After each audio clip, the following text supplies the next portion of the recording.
What's up? Welcome back once more to another episode of Secret Files. And this is Rehem, or Ram, if you Na Miggy or MMG.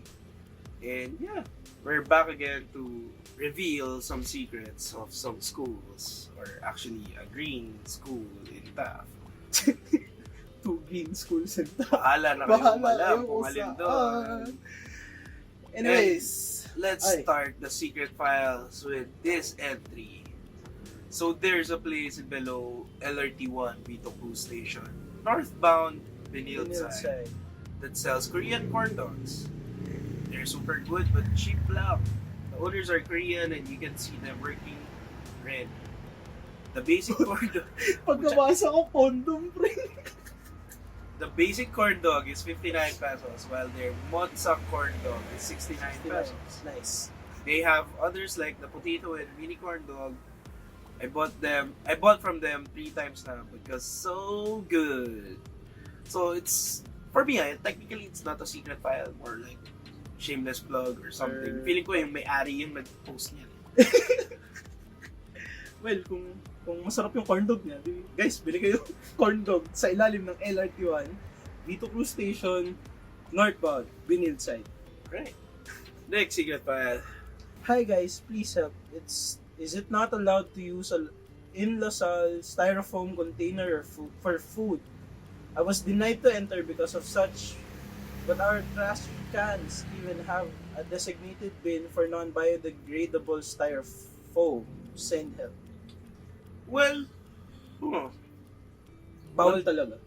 in my opinion and in my knowledge, prevention is better than a cure. Mm-hmm.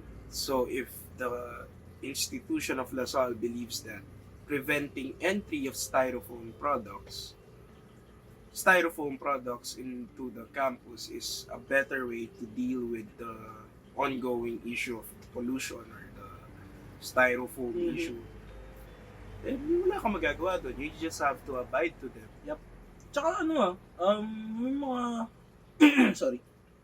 Yung mga food stalls, kahit yung mga familiar ka ba dun sa shawarma sa likod ng CSB? Dati kasi sila yung nagbebenta nun, yung mga naka-styro. Tapos nung nalaman nila na bawal nga yung styro sa loob ng school, kahit sa CSB ganun din, bawal din styro sa loob ng school. Nagbebenta sila using a plastic container. So, guys, ganun talaga sa mga Lasallian schools in Taft. And for my knowledge, wala na dapat nagbebenta ng naka-styrofoam within Taft. Kasi bawal city ordinance yun, di ba? Yeah, kung di ako nagkakamali. Tsaka guys, ano naman yung magre-request ka ng ate, pwede bang plastic container na lang? Actually, Di ba? next secret file goes like this. Ako ba? Ikaw na. Hi, Jay and Des. Cute nyo, kayo na lang. Well, at least hindi siya malandi. Pero siya yung fan ng mga malalandi. Siya yung wingman. Hindi wingman nga tao. Siya yung nag-ship, bro. Okay. Yung nag-ship pala. Hindi pala wingman. So when you say ship, basically you like fancy the couple or fancy them being together. Parang kami dati, siniship kami ni Mike. Maraming Miggy daw. No. So, kung sino ka man, JNS, can apply to any JNS out there. Cute daw kayo. So, pero hindi niya sinabing bagay kayo. Ito ba? Sunod. Talo na siya. Sunod-sunod ko. Sunod. Ano? Sige. Hindi, connect na lang natin dun sa nauna. So, apparently, hindi pala JNS lang. So, meron ding ENC, meron ding ANF, as fuck. No. Ayun, kung sino man kayo sa mga nabanggit, maghanapan na kayo. Dami niyong fans, bro. Dami.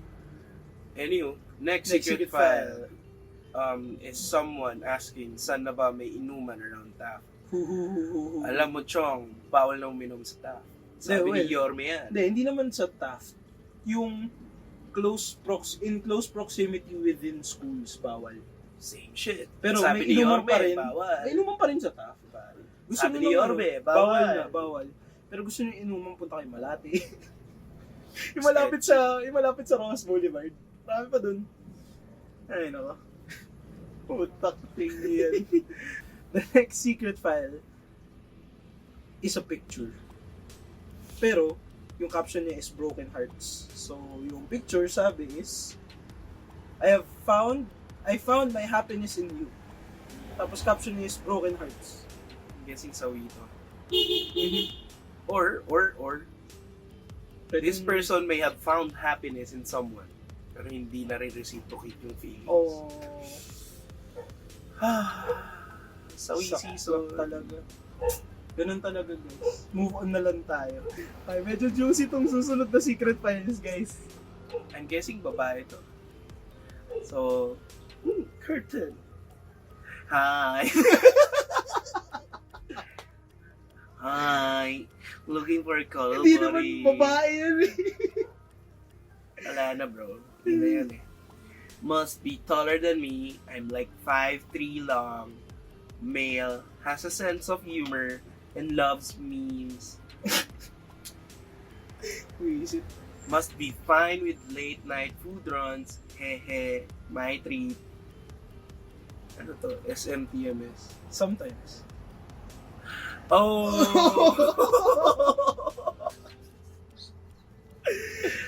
Bonus if you live around Taft. Heart react if interested. Siyempre, heart ko yan. Kufon ko lang yan, inatry ako na rin yan. Oh. Alright! Pagpasensyahan nyo na si kumparing Ram. Kasi medyo may pinagdadaan ng sakit si Ram. Legit na sakit, hindi internal na sakit. Ay, hindi sa ganito. Yun, alam na yun. Kaya medyo off yung pag-i-impersonate na yan. Anywho, kung mag-aarap ka ng cuddle buddy, mag-aral ka na lang. Estudyante ka pa, Chong. Cuddle with your books. Wag naman. Mahirap matulog na may katabing libro, man. Okay. Try mo. Sabi ko. Pero, kung gusto mo ng kasama kumain, nandito ang Tropang Kain! Second vlog Second vlog for the second episode! Charot. Visit. Ay, pwede rin ako. Kung gusto mo maghanap ng cuddle buddy. Search mo na lang, Miggy Mateo. Ikaw na. Next secret file goes like this. Help, advice please. There's this guy who asked me on a date but he canceled it at the very last minute because of the reason that I don't kiss if hindi ko pa boyfriend. He wants kissing and making out na kasi on our first date. I really like him a lot because I always have a thing for smart guys. He's a board top-notcher by the way. But we don't have the same outlook on dating. He wants casual and I want serious. How can I convince him to be in a serious relationship with me? In my opinion, kung mahal mo siya at hindi ka niya mahal, well, kung gusto mo siyang maging jowa at siya gusto ka niya lang maging fubu, magagawan pa ng paraan yan. Diyan ang tinatawag natin na persistence and effort. Kung makukulitan yan sa'yo at bumigay ang kanyang puso para mahalin ka, props sa'yo. Pero kung nakulitan siya sa'yo at ginayawang kanya bigla, malas mo. Hassle nun. Ikaw, anong makakomment mo dito, Chong? Maka-comment ko dyan? Well, ako naman, hindi mo kasi mapipilit yung tao kung anong gusto niya. Kung gusto niya ng casual lang, hindi casual lang. Wala ka na magagawa dun. Hanap ka na lang ng iba. Huwag mo nang pahirapan yung sarili mo. Yun na lang. Tsaka marami pang mas okay sa kanya if ever. Hanap ka lang. Parang siya. Seryoso, hanap yan, guys. Anywho, next week goes like, hello nga pala sa 3 girls na nag-try magpasingit sa guy friend nila sa Andrew Elevator. Kanina, konting etiquette lang naman ang tanda nyo sa na umayos. Nyo na? Umayos kayo. Okay, dire-diretso kasi. Alam niyo, Chong, there's this thing we call etiquette. Kala ko sabihin mo tadhana. Well, meron din ganon. Pero like, if we're being strict and formal about it, etiquette is still a practice that should always be implemented. Mm-hmm. Lalong-lalo na medyo may pangalan yung school nyo. And you don't want people to start shaming your institution na, uy, itong mga estudyante from this school, walang etiketa, wala silang upbringing na maayos, parang gano'n. Kasi, I mean, what's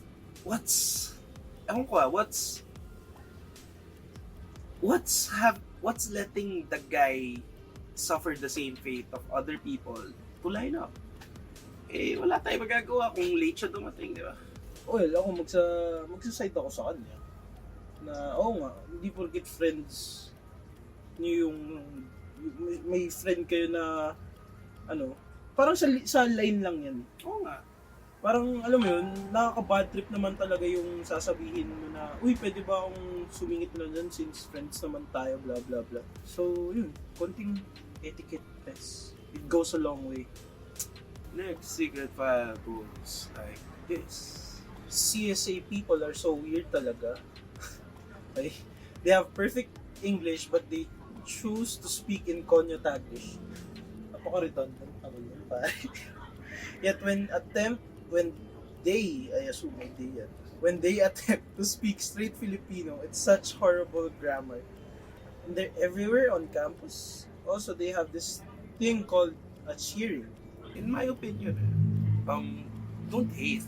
Oh. I mean, majority of the people studying in LaSalle, maybe, or let's include CSB, have the tendency to code switch. Mm-hmm. Code switch meaning they go from one Persona. bobo. Mga bobo!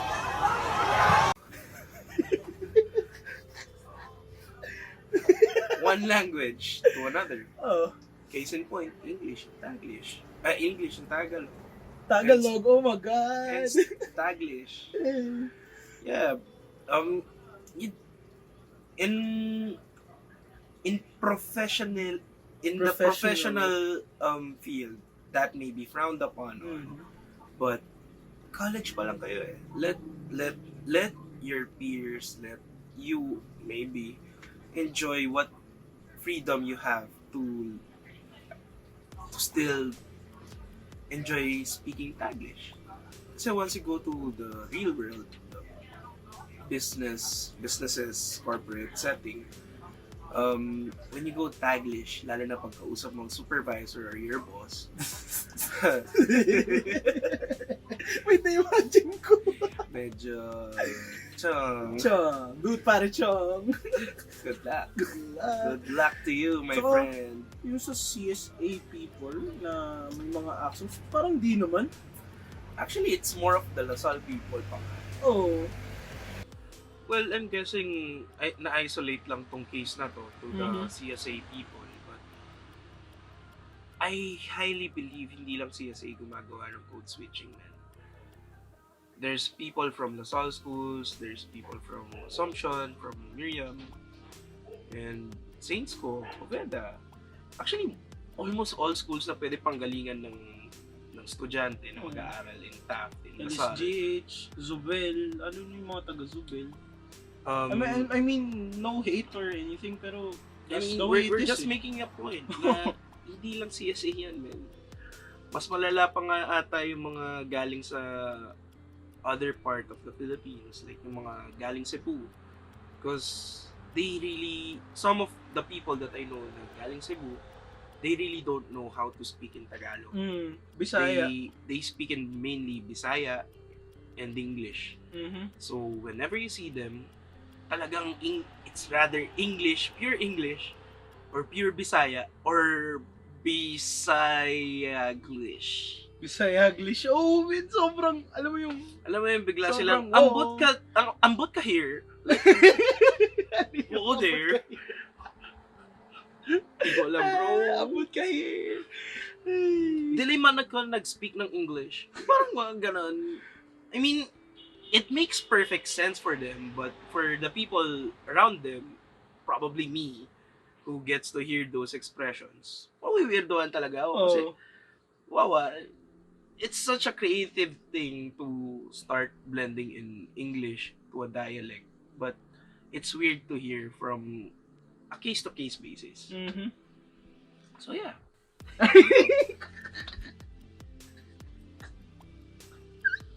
Alright. Ayan, next secret file goes like this. Shout out sa mga taga Laguna friends. Ang cute daw talaga ng mga taga Laguna. Totoo ba yun? Hindi ko alam. No comment. Kasi mas maraming cute sa pinanggalingan ko. Eastside represent, man. Eastside. O nga pala, nung East din pala QC, no? The hell? Next and probably the last secret file for this episode. How do you know whether a guy and a girl are really just friends or if there's something more? In my honest and wholehearted opinion, pag ramdam mo na yung chemistry ng dalawang tao, yun na yun eh. Okay. Di na lang sila just friends. Alam mo yung tipong, Hindi when na- I say chemistry, may vibe na silang ini-exude, not just being the tropa lang. Yung tipong pag lumalapit ka sa kanila, mararamdaman mo yung aura nila na parang nagsusuper saiyan sila. Pero hindi talaga. Yung nararamdaman mo is yung aura ng love is in the air. or friends with benefits. Maybe. I mean, there's also the thing that we call sexual tension. Mm-hmm. Na tipong they might be bickering with one another but there's already something being built up behind the scenes. So, yeah. Sa akin naman, depende sa tao. Paano yung sobrang close nila. Pero wala naman talagang something more than friends. Ang hirap basahin. So, go with the flow, I guess. Malalaman niyo yan in time. Or pag umamin sila. Yun. Or in today's way of learning how people are already together. Pag nag-post na sila ng status update sa Facebook. Alam mo yun yung never kong yun ginawa. yung alam mo nang mag-on sila, mag-shota sila. Oo, kaya nagsisimula na mag-tag sa mga memes. Yun, doon na magsisimula. Yeah. So I guess that wraps up the episode for tonight. Once again, I am Rehem. I'm Miggy. And if you like our content, don't forget to leave a like rating, share the video to your friends, and most important of all, subscribe to our channel to enjoy more content from the Secret Files. Ciao.